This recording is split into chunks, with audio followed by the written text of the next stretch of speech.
Thank you, Greg. Well, let's bring in Fox News contributor and former Secretary of State Mike Pompeo. I also think relevant as the former CIA director in this case in particular. Thank you for being here. I want to just put up on the screen for everyone's call for number one, just some information about him. So he's called the Merchant of Death.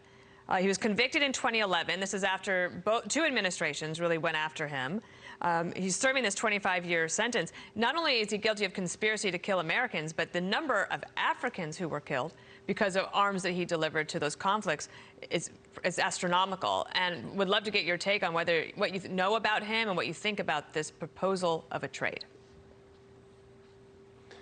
Well, good morning. He's a bad guy. He's a guy who wanted to kill Americans.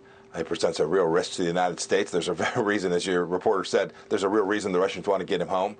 To offer a trade like this is a dangerous precedent. We want to get Brittney Griner home. We worked hard to get Paul Whelan home. We were unsuccessful at that. We got lots of folks home. We got lots of folks home, Dana, without doing this kind of thing, without offering up these kinds of dangerous people in prisoner swaps. This will only beget more Americans being taken on specious charges, much like Brittney Griner, much like Paul Whelan were taken, right? These aren't comparable. This guy was a bad guy, moving arms around the world, threatening the United States of America. Neither Paul Whelan nor Brittney Griner were engaged in that kind of activity. You're exactly right. This is not a good trade. It's not the right path forward, and it'll likely lead to more, Bill. I apologize for interrupting. They are wrongly detained. This man was not. There was a 10-year manhunt for him. He was convicted on conspiracy to harm and kill Americans. There's no comparison. No, that's exactly right. These are two innocents brought up on specious charges, being detained for political purposes. This is the very definition of a hostage. This other fellow, Boots, a bad guy. He's a convicted criminal who we spent a decade, multiple administrations, if I remember the history right, trying to get him back to keep Americans safe. I don't understand this. I also don't understand doing it so publicly. There's lots of difficult decisions have to be made. I know we want to get these folks home, but goodness gracious, this is the kind of thing that American power should result in a good outcome for the United States people, not a demonstrative of weakness by turning over a really bad guy in exchange for two innocent Americans. Do you think if it makes America look weak for this particular proposal of a trade, do you think it makes Putin look strong? Does he have leverage here to say, I want this guy back?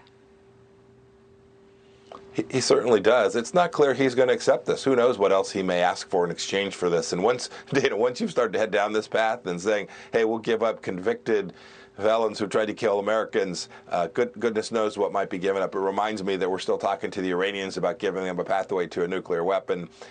These are the kinds of things that administrations end up with when they don't have a position which demonstrates American resolve and deterrence in the world. The bad guys will abuse the American people, and when people think of foreign policy as something over there, for these families of these two innocent Americans who are being held, you can see this is very personal. The things that happen in America, American weakness impacts every single American. I want to get to two more topics quickly in just 2 minutes left. I know you support this CHIPS Act, billions of dollars, the semiconductor industry, an industry in America that's very strong. They make billions of dollars. The market cap of these companies are extraordinary.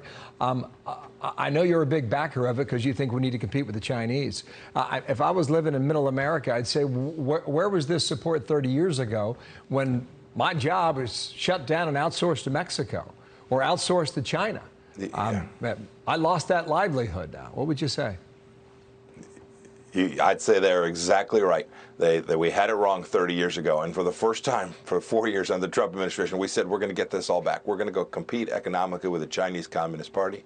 We're not going to let them continue to steal tens of millions of American jobs, billions of dollars of our intellectual property. This is the first effort to get back this semiconductor wafer manufacturing, a high-tech national security imperative, and a good one, a good thing to have back in the United States. To have trained semiconductor manufacturers here in the United States is something we've lost the bubble on. We need to get it back on shore. It is dangerous to be relying on the Chinese Communist Party and other actors around the world for something so central to American national security. So President Biden and a bipartisan group on Capitol Hill, they were moving down the road to get this CHIPS bill to final passage.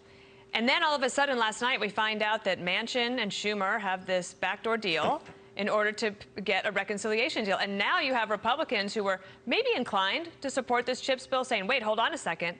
So it is conceivable that because of this deal, that they might get nothing.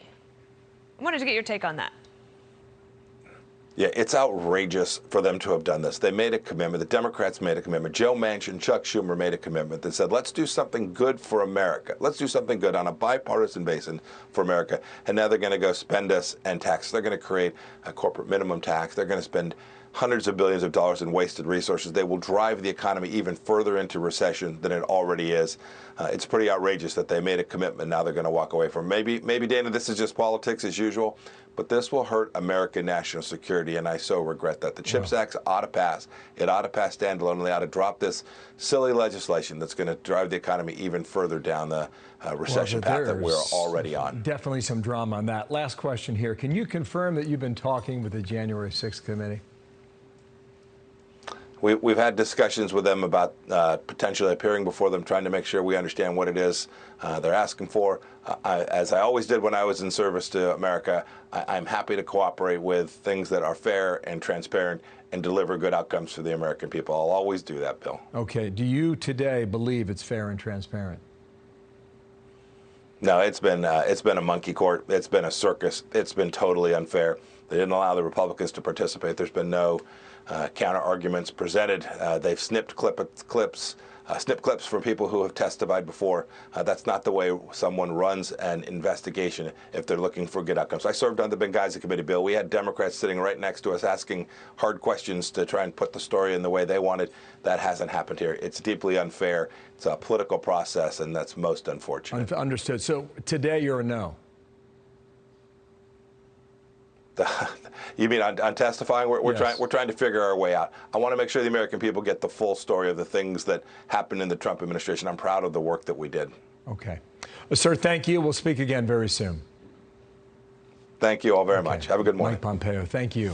Hey everyone, I'm Emily Campagno. Catch me and my co-hosts Harris Faulkner and Kaylee McEnany on Outnumbered every weekday at 12 p.m. Eastern, or set your DVR. Also, don't forget to subscribe to the Fox News YouTube page for daily highlights.